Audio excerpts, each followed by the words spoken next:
Welcome to the Cornbread and Kool-Aid podcast, a podcast for fans of the Detroit Lions. My name is Demetrius.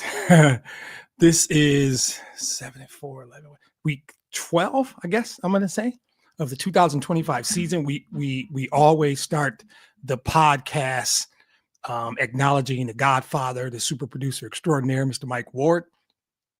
So this one will be fun for me and interesting, right? Because we have rules. We have rules on this podcast. Chief among them, we don't apologize for wins. Hey, what's up? Football talk. Love it. Excuse me. We don't apologize for wins. But sometimes this league puts you in a position where your team, somebody's saying they can't see me. All right, let me work on some technical here. I'm going to keep going and try and figure it out, Andy. Not sure which platform you're on, but we'll figure it out. So sometimes the league or your team or the other team, I guess it might be in this case, puts you in a position where it makes your podcast tough because you hear terms like ugly win. There's a case that could be made that the Lions didn't deserve to win today, but we have rules. This podcast, we have rules. We don't do that, right? It's too hard to win games.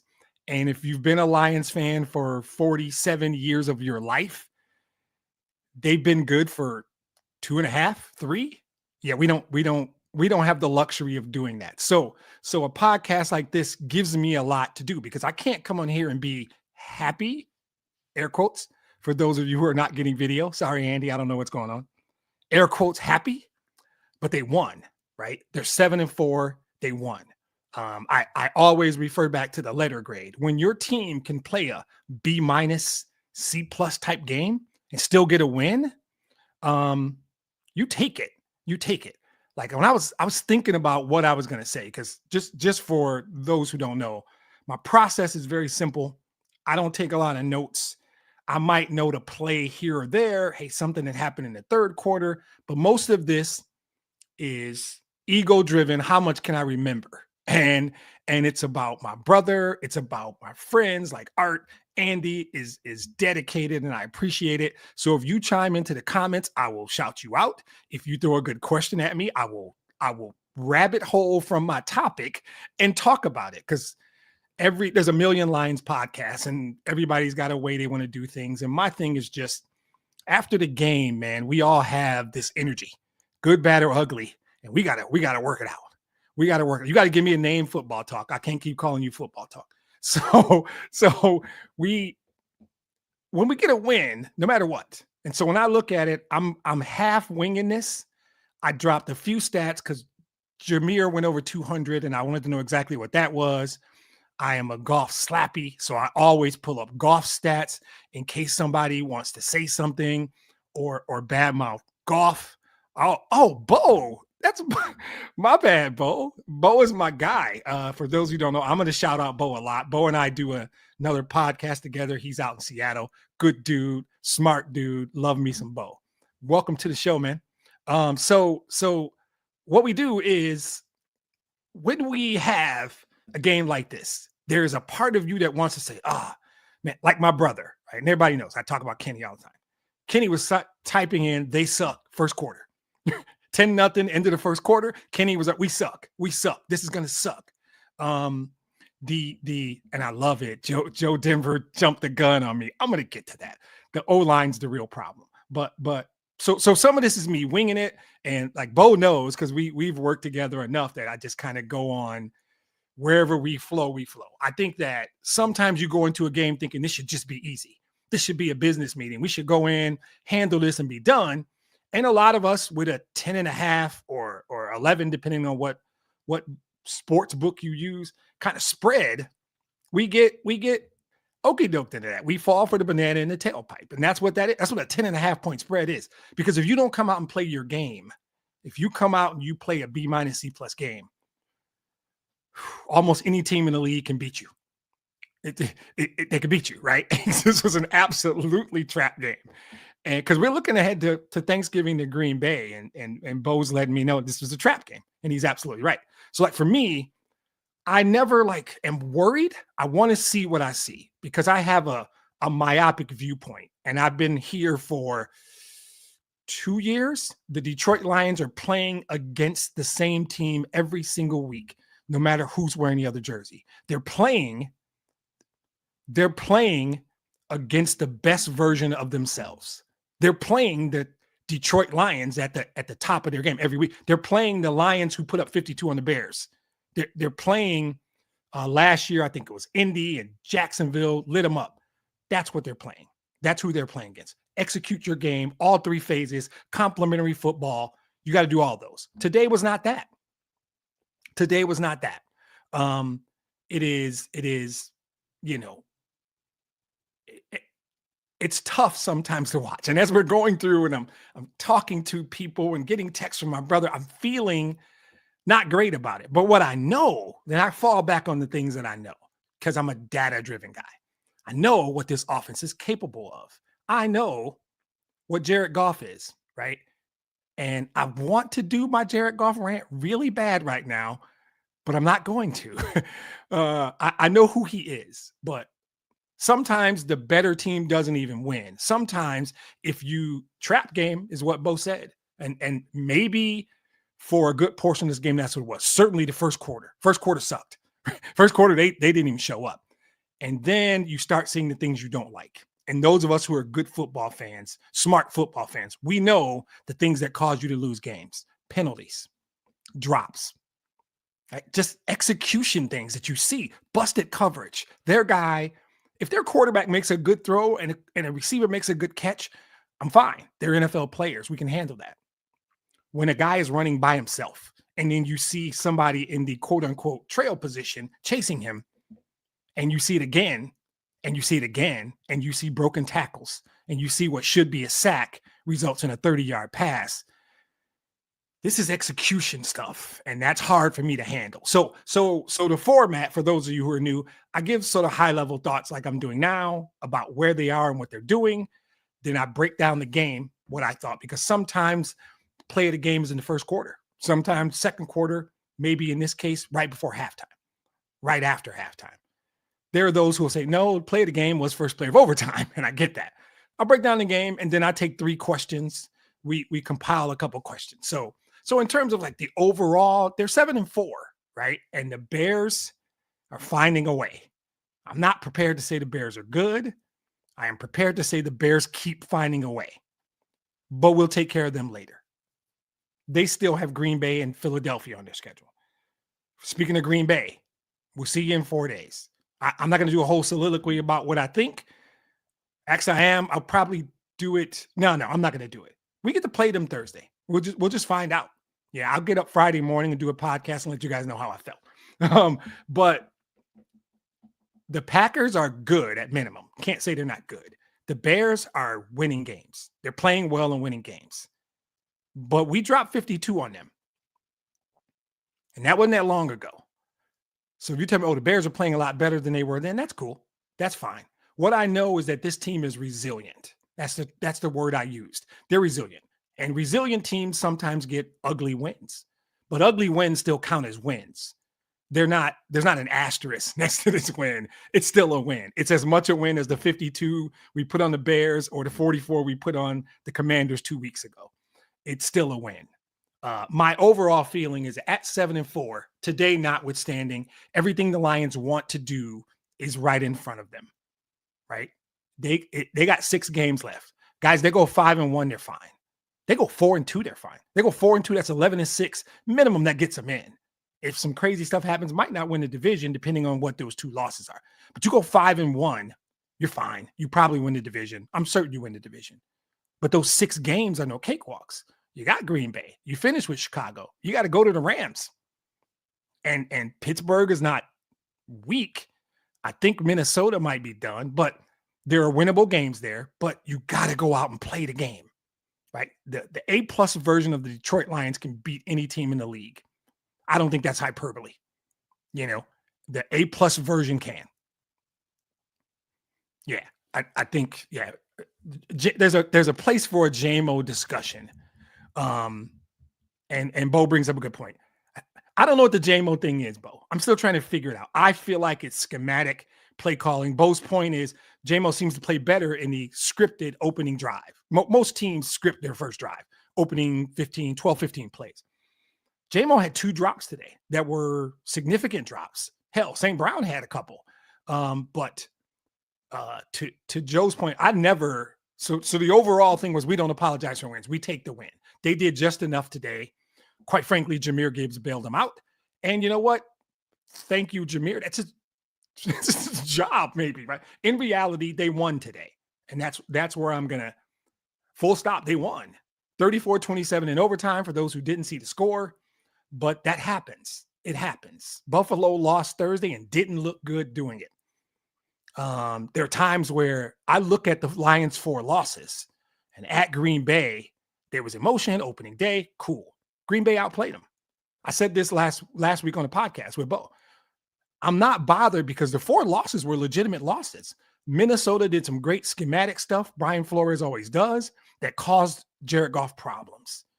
Kansas City played really well that night, and last week, the Eagles are the Eagles. They're the Eagles for a reason. They got a trophy room for a reason. So I haven't seen that, oh man, we just played like crap and lost. We played like crap today and won, quite frankly, but they figure a way. Sometimes they do it putting up 50. Sometimes they do it in overtime, whatever it takes though. This league doesn't give you that, hey, ugly win doesn't count. Yeah, it does. Still do. So somewhere middle of the fourth quarter, I felt like this is just a bad effort, no matter what happens. So today, my thing is going to be, it was a hard game to analyze because there were clear execution mistakes. Defensively, there was a lot of busted coverage. Interior, the offensive line, I think a Joe or somebody said earlier, that's a problem, guys. That's a long-term problem, like a rest of this year problem, because there's trade deadline's gone. There are no high-quality interior offensive linemen sitting at home on the couch that we can go get.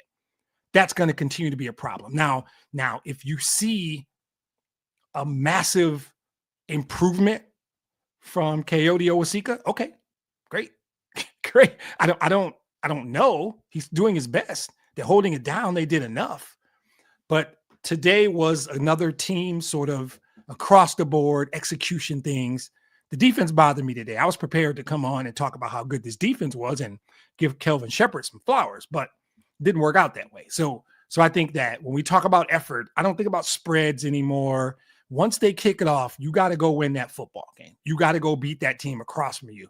And today felt different because a lot of things weren't right. And I started off and I just spent 15 minutes saying they won the game, right? They won the game. That's what matters. But I can't get on here and look into this camera and tell you guys I'm comfortable with today's win, or more importantly, where we are, right? Where we are. This is not the Lions team we've gotten used to seeing, right? JMO's drops, St. Brown's drops, although he had a really good game overall. Today is a take the win.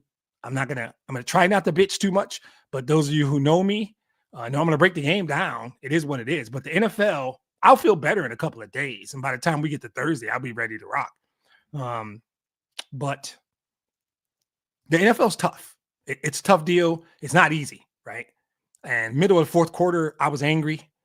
I was prepared to come on here with some heat. I'd still probably have a little bit of that. But at the end of the day, I said, wait, they won. So how do you do that? How do you go do that angry podcast you wanted to do with about 6 minutes left in that game?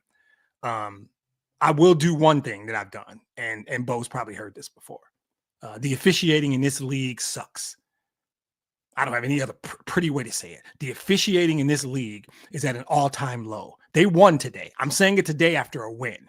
The officiating in this league is atrocious. And if they don't take significant steps to address the officiating in this league, something really bad's going to happen. And there are people in New Orleans or Minnesota, wherever that was a decade ago, who believe it already did. And it probably did. Somebody didn't get to go to a Super Bowl. Somebody will remind me. I can't remember who it was. I feel like it was New Orleans, Minnesota. Just the officiating is horrible. horrible. Not the reason this game was closer than it should have been, but the officiating in this league is horrible. I don't have any other way. I'm not going to harp on the refs. I wanted that statement on the record, and in case I didn't say it loud enough, the officiating in this league sucks really bad. So let's go to the game. So I think that the Giants were smart. They tried to use our aggression against us. They came out doing trick plays. And when you have a team, particularly our best defensive player, and it's going to be tough for me to ever say anything bad about Aiden Hutchinson. Love him. He is an aggressive player. But there is a concept, and I've talked about this before, and Bo has both played football and I think coached. Contain. Aiden Hutchinson loses contain because he crashes down. He's trying to get the quarterback. Sometimes he comes in, his head is down, and teams are using that against us. I saw a couple of big plays where where Aiden Hutchinson lost contain and it hurt us.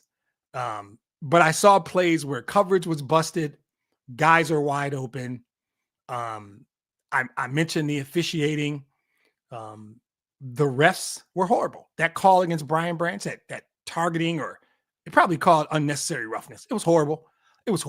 But ending the first quarter down 10-0, what I felt was they better start playing a much better game, crisper penalties. I think Hutch got offsides very early.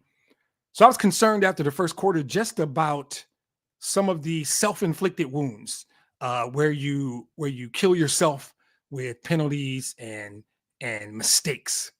Art, I agree. I worry about Hutch crashing down and lining up in the neutral zone. To me is the worst penalty in football. I don't know how it ever happens, but okay, fine. But at the end of the first quarter, I wasn't worried. So I think Andy doesn't agree with my ref thing, but that's okay. I know where Andy stands. He might just be messing with me. At the end of the first quarter, I wasn't necessarily worried, but I just didn't like the energy. And this is maybe the third time this year they've come out with really bad energy early in the game, right? But then there were some plays. They started making plays, right? The defense didn't look sharp because I kept seeing guys run wide open. And that, to me, the busted coverages and the secondary getting beat is a concern because you don't know if it's scheme or talent. You know they're missing guys back there, but you don't know if it's scheme or talent. So getting late into the first half when it's 17-7, I thought, this is a pivotal moment. And the defense got to stop, which was huge. I knew at the time it was huge, and I said to myself, there's probably 4 minutes left. I said, this is a moment in the game that could potentially be something I'm going to need to reference later. Because right now, if the Giants go in and score, get any points there, 27 or 24-7, it's a different game. But the defense got that stop. As much as I've been railing on them, they got that stop. And then from that, Gibbs goes 49 and then catches a touchdown pass. And it's a 17-14 game. You have a totally different game now. It's a totally different. You still have the penalties. I'm still struggling with the busted coverages. I'm struggling with the drops, but I'm better at a 17-14 game. And then they go get a field goal with not much time left. And I'm thinking, damn, we had an opportunity to take momentum getting the ball in the second half. And then Khalif returns a good return. We get the field goal back. And I thought that was huge. As much as a field goal to end a half can be to make a 6-point game, a 3-point game, I think it was huge. I think it really did. I think they were on the brink of losing the crowd. I think they were on the brink of feeling like the game could get away. But then you come out and then you have a penalty negate a huge play. Huge play. A penalty negates it, killed that drive. That, again, was another execution thing. Bothered me, was getting worried about why do we keep doing dumb stuff? Because aggressive mistakes, which is why I don't harp on Hutch. Most of the stuff I worry about with Hutch are just a product of he's an aggressive player. When he loses contains because he's trying to get to the quarterback. When he lines up off sides or jumps, he jumped off sides, I think early. He's trying to get to the quarterback. I can live with those. The missed tackles, I can't handle, right? Al-Qadim Muhammad had a huge play right in his hands and he let it go. But that second half possession, Andy mentioned, I think we're talking about the same possession, got killed. A big play got killed on a penalty, right? And so you're sitting middle of the third. I feel like the passing game is starting to get some rhythm. I think it's 2017 at the time. And then we give up a sack on first down. And I thought, here we go. Killed that drive. And I keep seeing the same things. And it's basically three things: penalties, drops, and busted coverage. O-line play in general, I'm not loving. But the three things I saw consistently today were penalties, busted coverage, and drop passes. And yeah, okay, Joe brings up a great point. My brother brought it up too. We weren't getting pressure on Jameis. We can say what we want about Jameis Winston. If you give Jameis Winston, Andy, don't start. If you give Jameis Winston time, Jameis Winston is still an NFL quarterback. And you saw today, with the exception of the one mistake, probably the best version of Jameis Winston. And to Joe's point, I believe it's because we weren't giving him time. The touchdown he got on that other trick play, I don't even know what that was. It was crazy. I think my thought was ridiculous. Don't even mention it on the podcast.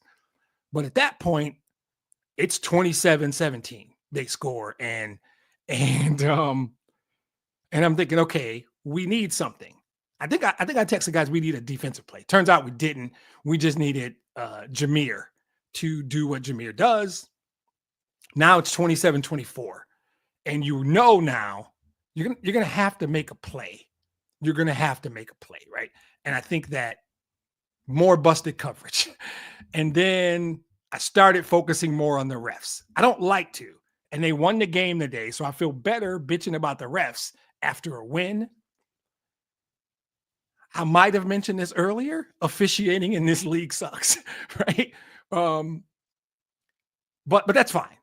That play where Muhammad missed the sack and they extended that drive felt like a backbreaker type play. And that was the one where I was trying and control the emotions during the game. That was the one where Kenny is texting me the whole time. This sucks. They're losers. That's how my brother is. Love him to death. That's how Kenny watches the game every play. Kenny lives and dies on every play. And that's an interesting way to watch the game. And I do it to a degree, not quite as badly as he does, but there was bad tackling, bad coverage, continue with the busted plays. And when the Giants kept converting all of these third down plays, 3rd and 11, 3rd and 17, I started to get really concerned about the defensive backfield, right? And I know Kirby's not back. TA is still out. My friend Art texts me, we need TA back Thursday. He's right. Reed was back, maybe a little rusty. Rodrigo was back.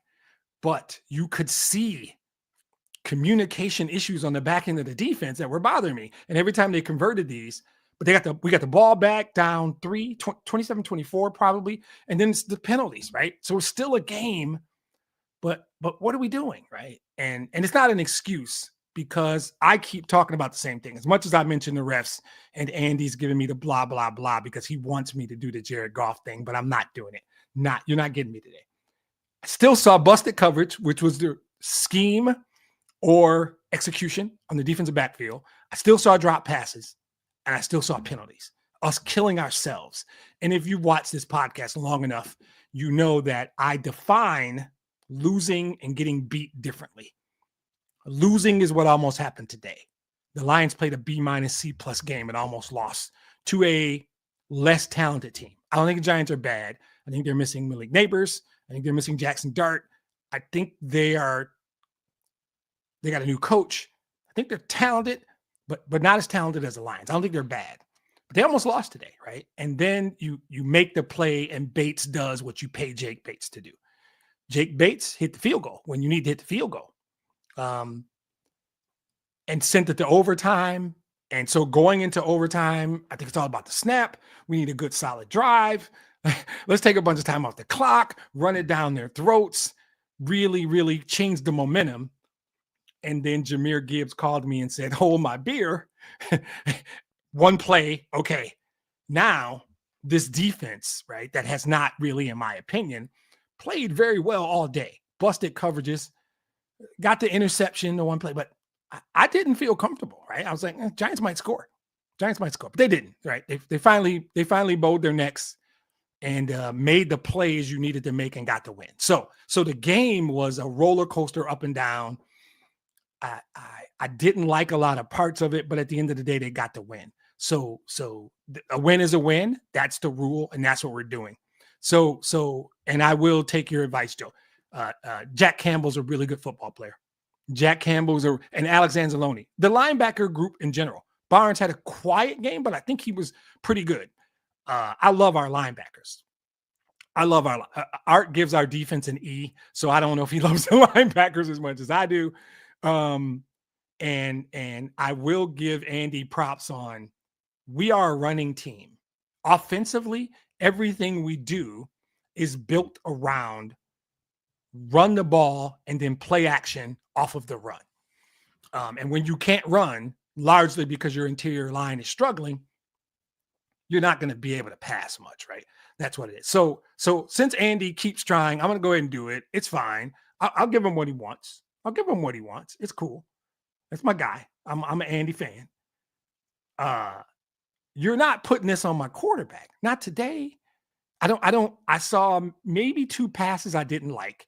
You might be in the camp of my brother who blames the interception on him, literally texted me and said, I knew Goff was going to throw an interception. And it didn't truly piss me off. I just said, wait, you consider that a Goff interception? That ball hit Amon-Ra St. Brown in both hands. No, that's not a Goff interception. That's where it goes down in the stats, but whatever. I'm not doing that. Goff played a Jared Goff game. He was solid. He made plays when he had to. You're not going to get me to badmouth Goff. And Andy, you can do whatever you want. You know how I feel about Jared Goff, and I thought he was not the problem today. Jared Goff was not the problem today. I think that when you look and you see that they had almost 500 total yards, you wonder, why am I beating up the interior of the offense? Why am I bitching about drop passes? They had almost 500 total yards. Well, 237 of that was rushing, and 219 of that 237 is one dude.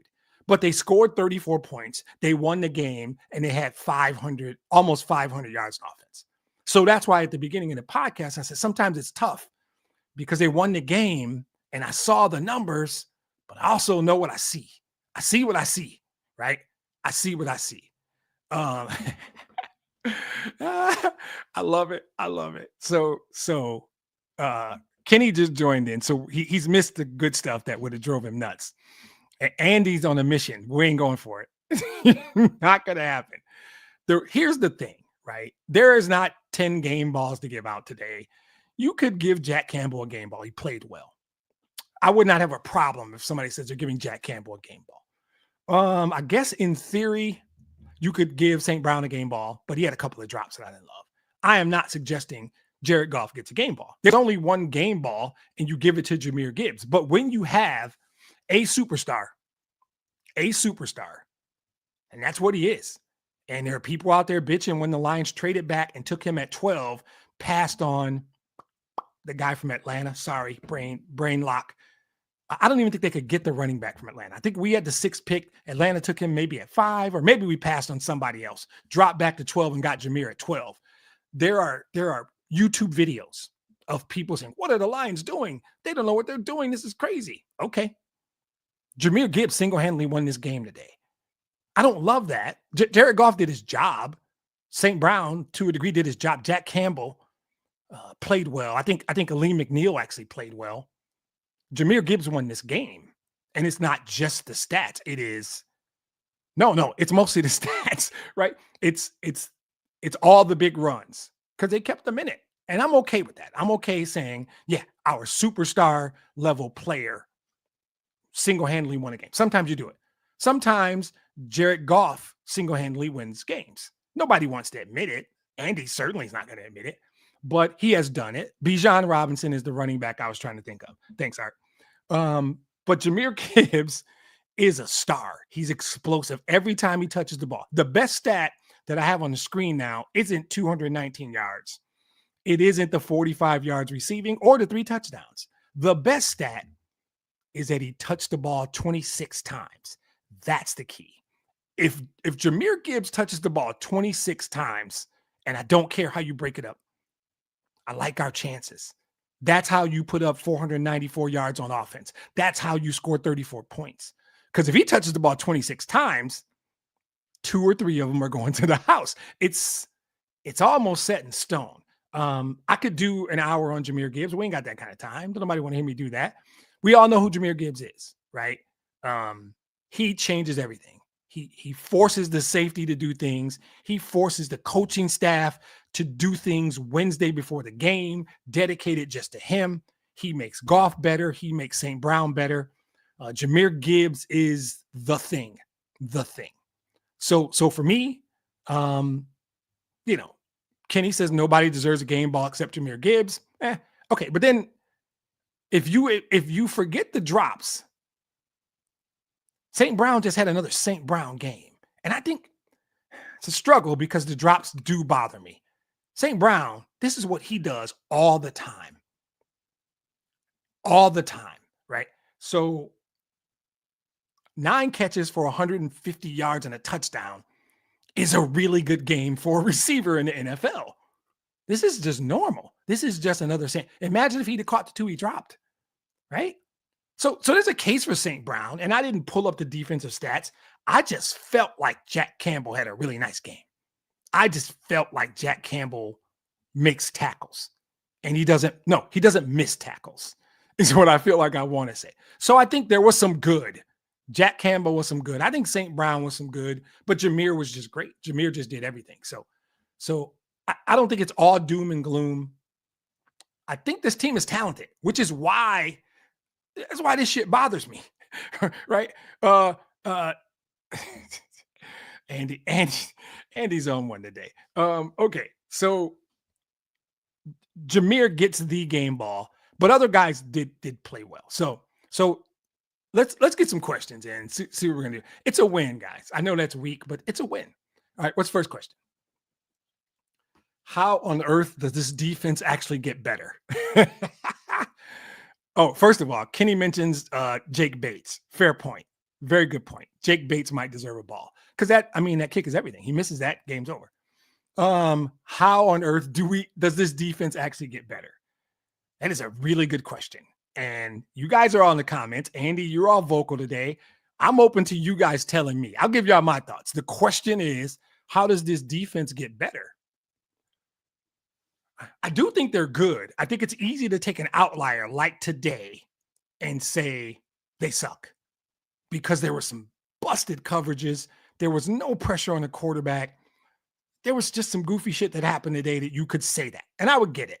But all in all, if you go through the whole year, this has been a good defense. We have to be honest, right? Today, I feel like was scheme related. Because it just didn't make sense where guys would be. And when I say scheme related, I think it could be a degree of the play that Shep calls and the offense calls a play that's good for that works on that. But more than that, when I say scheme related, Kirby's got a knee injury, Andy. He's just week to week. I don't know. I don't think he's going to play Thursday, but Kirby's knee is on the mend, right? So I think without pressure, or Art saying the same thing, without pressure, it makes it hard on the defense. So some of this might be pressure related, but I think that scheme related is about communication. And what I feel like I see is guys like Harper and Millette and some of these other guys, even though DJ Reed was back today, if they don't communicate right, guys are just not in the right spot. I saw a play where Branch, a touchdown, where it looked like Meek handed the receiver off to Brian Branch, and Branch didn't get enough depth. And the ball just went over him for a touchdown to Isaiah somebody in the back of the end zone. That kind of communication stuff is critical. We don't see it, we don't hear it. But if they don't communicate, like if a guy thinks you're in zone, a corner thinks they're in zone, he thinks the safety is back there and is going to take that man. There was another play where 2 dudes ran into each other.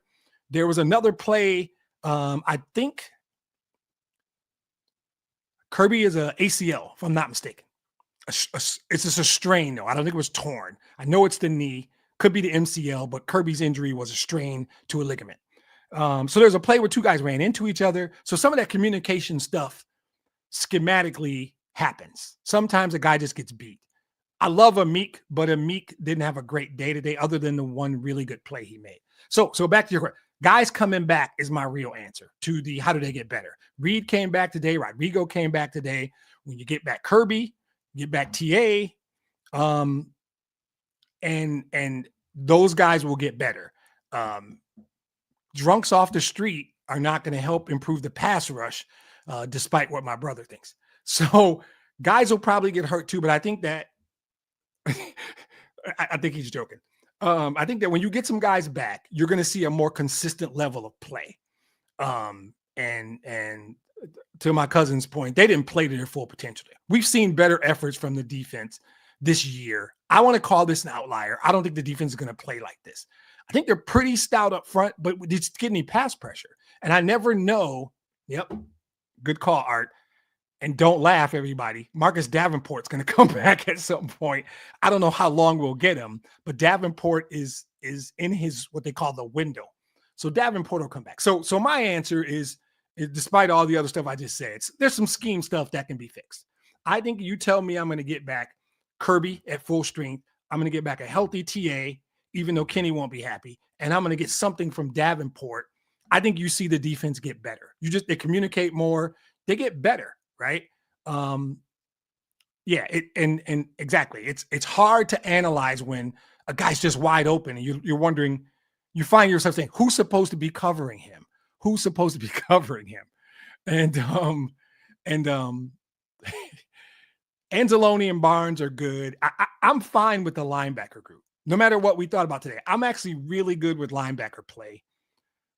For the most part, I got to look at the game again and see what kind of pressure we got. But Bo's point about, guys generally it's hard to analyze when dudes are just wide open. What happened?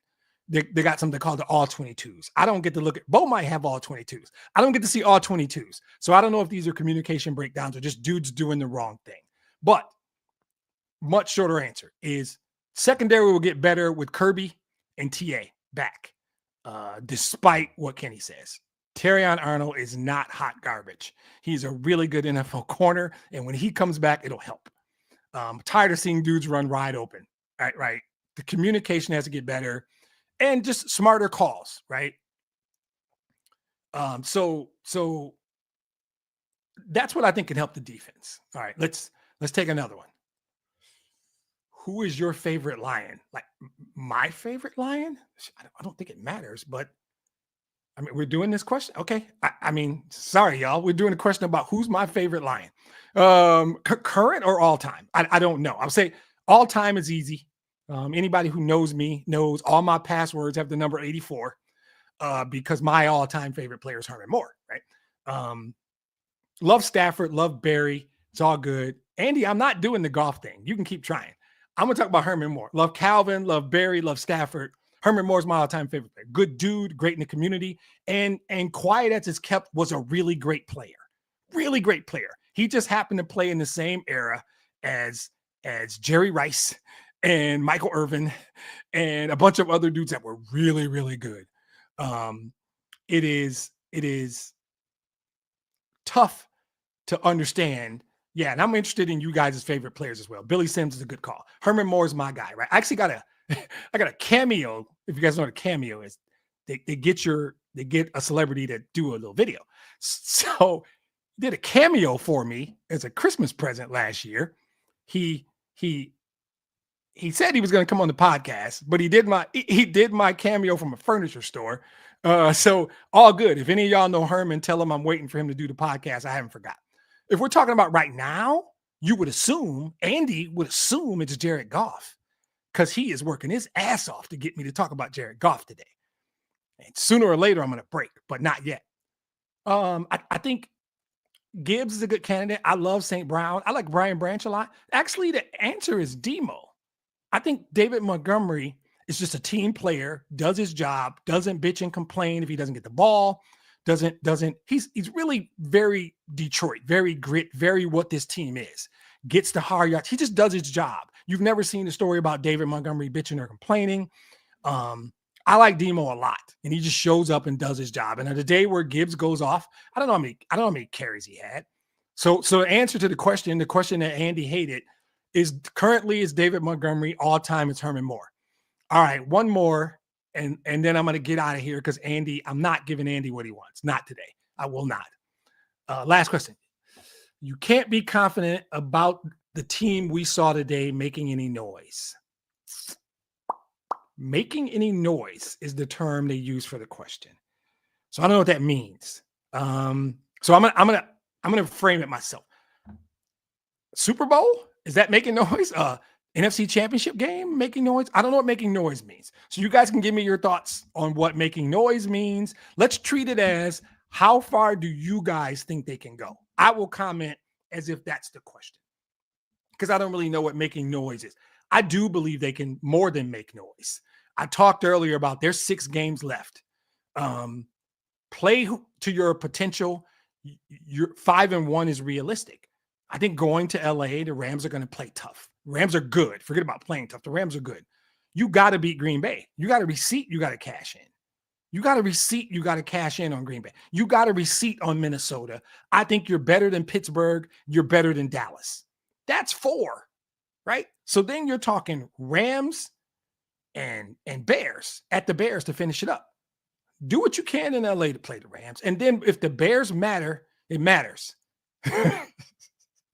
So my cousin Chuck just still doing the favorite player thing. Oh, it's great, Chuck. I got to call it out. He just typed in Scott Mitchell. That's awesome. So Joe says wild card at best. He doesn't have a warm and fuzzy. I don't know, right? Bo, I like Bo's point. If you can win ugly, you can make noise. That's what my thing, what I keep getting caught up on. And y'all can fix me if I'm off base. Y'all can correct me. This is a talented, we know what they're capable of. We watched the Washington game. We watched them go into Baltimore. We watched them put up 52 on a 7-3 Bears team. So we know what they're capable of. And so it's so tough. Like, that's a great question. But when I look at it, it was almost panic time. If they had lost today, this would be a whole different conversation. This would be a draft conversation, right? This would be a draft conversation. There's a lot to clean up. I think they're talented, despite what a lot of people, some on this podcast might think. I think they've got a really good quarterback. I think they're talented at the skill positions. Laporta's loss hurts more than people think. By the way, I haven't mentioned it. Sam Laporta's loss hurts. Laporta gives us a different dimension, and that's tough. And Joe brings up a point about addressing it. It's too late, Joe. Trade deadline's gone. I don't know what you do. I don't know what you do about tight end now. You're not going to find somebody. I think I said earlier about O-line. You're not going to find some NFL starter level guard sitting on his couch right now. That dude would be on somebody's practice squad. That dude would be on somebody's roster. And Kenny just shouted out Mel Farr. I love that. Their interior offensive line and tight end are hurting us. And I like Brock Wright as well. I wish, Joe, that they could just address it right now. They just can't. I am someone who literally has a man crush on Brad Holmes. I don't mind admitting it. That is my dream job. I wish I had it. I am not happy that they did nothing at the deadline. I'm not. I felt like they believe, number one, bringing back when, not Aleem, sorry. If Davenport comes back, when DJ Reed came back, if TA comes back, when Rodrigo comes back, they thought our additions are injured guys that are coming back. That's not a horrible way to look at it. It's not horrible. It's not an irresponsible way to look at it. And I don't think this is cap issues because I think they had cap. It is sometimes, yeah, Bo mentioned a guard situation in Seattle where sometimes you have to go with the dudes that you have. You have to maybe try and scheme your way through, but you have to go with the dudes you have. And that's where we are now. That's where we are now. We need Christian Mahogany to get healthy because I think he's an upgrade over Osika. We need Tate Ratledge to get better. He is holding his own, by the way. I'm not complaining about Tate Ratledge. That's just the stuff we need. We need Ratledge to keep improving. We need Mahogany to come back. Because Oasika plays well, but you have a play or two in the game where he whiffed on a block today that poor Jameer tried to get over and pick up this blitzer, and he had no shot, right? But if that play happens at the wrong time, you kill a drive. You take points off the board. My feeling, and I think Joe agrees, number one, offensive line, right? But I think it's too late to address it.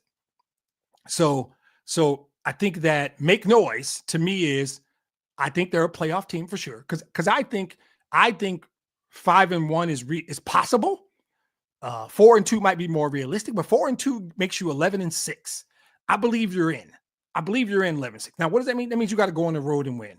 You're going to have to go win in Seattle, which I don't know if they can do. You got to go win in LA. You got to go win in Philadelphia. You might have to go win in Green Bay. I don't know.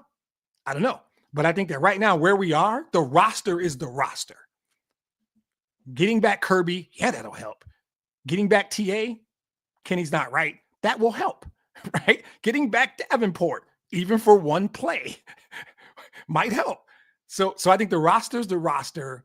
There is no way to go acquire talent. Other teams' practice squads, I think you can still do that. But those guys are on practice squads for a reason. If they were good, they'd be on somebody's 53, right? So there is no, at this point in the season, way to upgrade your football team. End of the day, it's this. You got to call games better. Like last week, I struggled with play calling. Didn't get to do a podcast, just late for me and work stuff. Last week, I didn't love the play calling. Let me change that. I think there's a problem when the head coach, the guy who's making timeout, down and distance, head coach decisions, is also calling the plays. He can be stretched thin. I think we burned a timeout today. Thanks, Bo. Appreciate you. I think we lost a timeout today because Dan Campbell, the OC, was trying to figure out what play to run, and Dan Campbell, the head coach, didn't realize play clock was low, right? Or however that works. So some of that stuff's got to be cleaned up. There's assignment stuff on the back end of the defense that'll get better with Kirby and TA, but needs to be cleaned up no matter who's in the game. I think Thursday is it, right? I'm in the mode now where I'm going to be doing game by game. Today is probably the last day, the last podcast where I start projecting out. I would like to go the Dallas one. I'm probably going to do one after the Dallas Thursday night game. I will probably do the Thanksgiving podcast on Friday. But I mean, who knows? I might just jump on. We'll see how it goes. Thursday is it, right? Thursday is, it's not the season, right? But it's a pivotal game. You get the Green Bay game back, right? You give Green Bay a loss, which is almost as important as you getting the win. You cash that receipt that you owe them from the opener.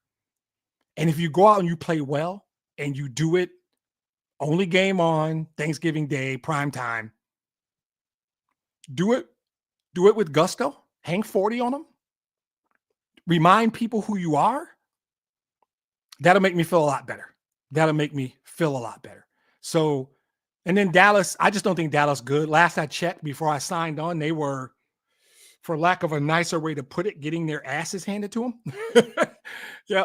Hey, I appreciate you guys. So I think that let's get the Green Bay win, clean up the stuff that needs to be cleaned up. I will leave you with this. Do not forget how much talent there is on this football team. I could run down the names. Campbell is good. Anzalone's good. Aiden Hutchinson is great. St. Brown is great. J-Mo's good, right? Jared Goff's really good. As much as somebody doesn't want to admit it, there's a lot of talent on this team. So they can still win games. Thursday's a big deal, though. So I'm going to see you guys on Friday. I hope you guys enjoyed the show. We had some fun. Andy, you didn't get me. I'm going to save it for you, though. I'm going to wait till he puts up one of those 150 quarterback rating games, and then I'm going to dedicate a whole segment to Jared Goff in your honor. And then everybody can be mad at you when they're out there saying, why is he talking about Jared Goff? Because of Andy. That's why. So everybody have a good night. A win is a win, guys. We got the win. I'll finish with that. We'll take it because you got to take it. And I hope everybody has a good Thanksgiving. And then we'll talk to y'all next week. All right.